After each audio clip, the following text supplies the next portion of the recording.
கடலூரில் தொடர்ந்து கனமழை பெய்து வரும் நிலையில் வெள்ளத்தில் சிக்கியவர்களை தமிழ்நாடு பேரிடர் மீட்புப் படையினர் படகுகள் மூலம் மீட்கும் பணியில் ஈடுபட்டுள்ளனர்.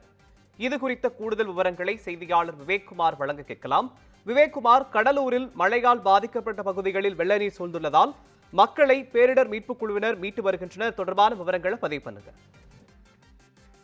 வணக்கம் மோகன்.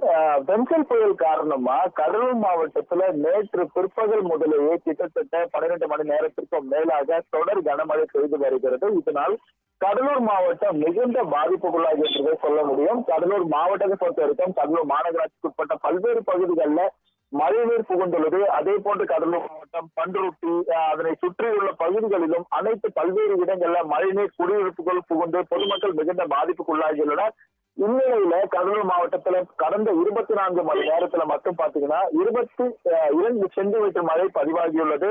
இதனால மாவட்டத்துல பொதுமக்கள் அனைவருமே மிகுந்த சிரமத்திற்கு உள்ளாகியுள்ளனர். ஏற்கனவே மாவட்ட நிர்வாகம் அதற்கான நடவடிக்கைகள் மழை புயல் எந்த பாதிப்பு உண்டாகும் என்றாலும் அதற்கான தயார் நடவடிக்கை ஏற்க தயாராக உள்ளது என மாவட்ட நிர்வாகம் தயாராக உள்ளது என்ற ஒரு அறிவிப்பை வெளியிட்டிருந்தார். இந்த நிலையில கடலூர் மாநகராட்சிக்கு உட்பட்ட பகுதிகளில் செம்மண்டலம், அதே போல முக்கிய பகுதி வண்டிப்பாலம் உள்ளிட்ட பல்வேறு பகுதிகளில் குடியிருப்புகள்ல மழைநீர் சூழ்ந்துள்ளது. மேலும் அங்கிருக்கிற பொதுமக்களை தற்போது அவர்கள் அகற்றப்பட்டு தற்காலிக முகாம்களில் தங்க வைக்கப்பட்டுள்ளனர். அது மட்டுமன்றி தற்போது கடலூர்ல தென்பெண்ணையாற்றின் அருகே வசிக்கக்கூடிய பெரிய கங்கனாகுப்பம் உள்ளிட்ட பகுதிகளில் பாத்தீங்கன்னா அங்க இருக்கக்கூடிய செல்வா நகர் என்ற ஒரு பகுதி உள்ளது. அந்த பகுதியில 20க்கும் மேற்பட்ட குடும்பத்தினர் வசித்து வந்த சூழ்நிலையில நேற்று முதல் பெய்து வந்த கனமழையால அந்த குடியிருப்பு முழுவதுமே மழை நீரால் சூழ்ந்தது. இதனால அவர்கள் வெளியே வர முடியாத சூழல் ஏற்பட்டதை அடுத்து ஏற்கனவே கடலூர் மாவட்டத்தில் முகாமிட்டிருந்த தமிழ்நாடு பேரிடர் மீட்பு குழுவினர் அவர்களை படகுகள் மூலம் மீட்டு வருகின்றனர். ஒவ்வொரு இடங்களுக்கும் சென்று அந்த பகுதியில் சிக்கிக்குள்ள உள்ள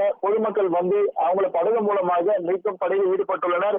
மேலும் இது போன்ற பல்வேறு இடங்கள்ல குடியிருப்புகள்ல சிக்கியுள்ள பொதுமக்களை மீட்கும் பணியில தமிழ்நாடு பேரிடர் மீட்பு குழு ஈடுபட்டு வரக்கூடிய சூழ்நிலையில அதே போல காவல்துறையினரும் மாவட்ட காவல் கண்காணிப்பாளர் ராஜாராம் அவருடைய உத்தரவின் பேர்ல பல்வேறு இடங்கள்ல சாலைகள்ல விடும் மரங்களையும் அகற்றி அதற்கான நடவடிக்கைகளை மேற்கொண்டு வருகின்றனர். இந்த மழையின் காரணமா கடலூர் மாவட்டம் முழுவதுமாக பாதிக்கப்பட்டு பொதுமக்கள் மிகுந்த பாதிப்புக்கு உள்ளாகியுள்ளனர். மேலும் அத்தியாவசிய பொருட்கள் வாங்க கூட வெளியில் வர முடியாத சூழல் தற்போது நிலவுகிறது. மோகன்,